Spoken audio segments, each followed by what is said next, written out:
まるで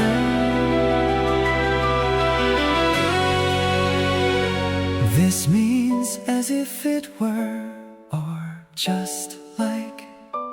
Use it to compare one thing to another. Let's paint pictures with Japanese.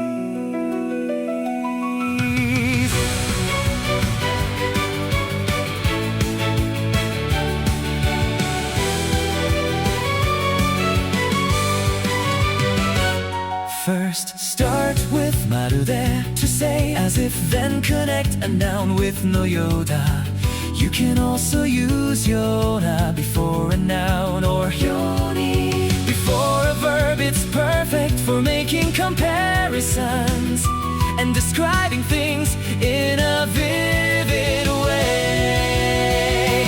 まるで歌手のようだ. It's just like a professional singer. ジョージはまるで日本人のように話す.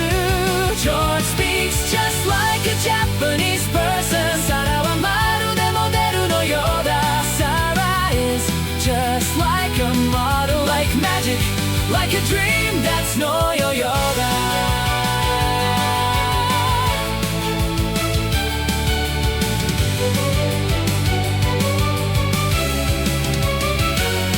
There are three useful forms. Yoda describes something.